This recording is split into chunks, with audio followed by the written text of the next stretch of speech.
আমরা একটা ব্যাপারে খুবই দুই পক্ষই পরিষ্কারভাবে একমত হয়েছি যে পতিত স্বৈরাচারের ফ্যাসিস্টের বিচার বিঘ্ন করার জন্যে বিঘ্ন ঘটানোর জন্যে কেউ কেউ নানান রকম উস্কানি দিতে পারে। গ্রুপ থিয়েটার ফেডারেশন আমাকে পরিষ্কার বলেছে যে ফেডারেশন যে সমস্ত ব্যক্তিগতভাবে উস্কানি এবং নানান রকমের কাজকর্ম করছে, ফেডারেশন ওইসব ব্যক্তিদের দায়িত্ব নেবে না। এবং ফেডারেশন পরিষ্কার বলেছে যে ফেডারেশনের কাজ বা থিয়েটারগুলোর কাজ হচ্ছে শিল্প চর্চা করা, সমাজের দর্পণ হয়ে কাজ করা।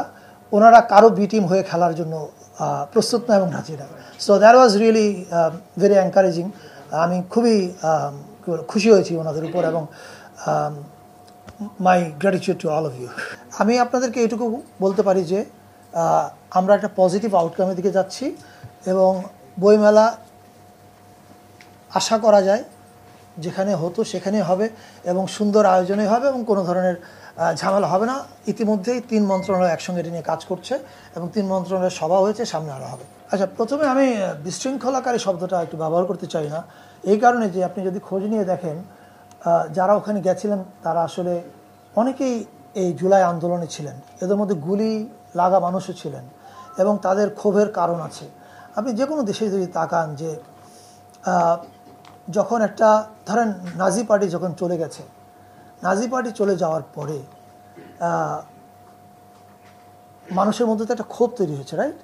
তো সেই ক্ষোভের সময় যদি কেউ উস্কানি দেয় তাহলে নাজিদের যারা অত্যাচারিত যারা হয়েছে না ওদের দ্বারা, তারা তো অত্যন্ত বিক্ষুব্ধ হবে এবং আমাদের কিন্তু এই বিক্ষোভটাকেও আমলে নিতে হবে। আমি এই জিনিসগুলো আমরা বাস্তব এবং প্র্যাকটিক্যাল জিনিস আলোচনা করেছি যে আমাদের মানে নাট্যকর্মী ভাই বোনদেরও দায়িত্ব আছে যে আমাদের প্রত্যেকেরই একটু দায়িত্বশীল আচরণ করতে হবে।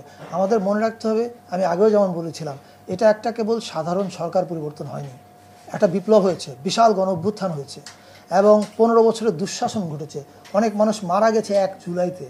ফলে এগুলো বাস্তবতা মাথায় রেখে আমাদের প্রত্যেকেই একটু রেসপন্সিবল আচরণ করতে হবে। তাহলে আমি মনে করি এখানে কোনো ঝামেলার কিছু নাই। কারণ আবার বলছি, এই সরকারের ফিলসফি মধ্যে আমি কোথাও দেখি না যে সংস্কৃতিতে কোনো বাধা আছে। সরকার সংস্কৃতি বান্ধব।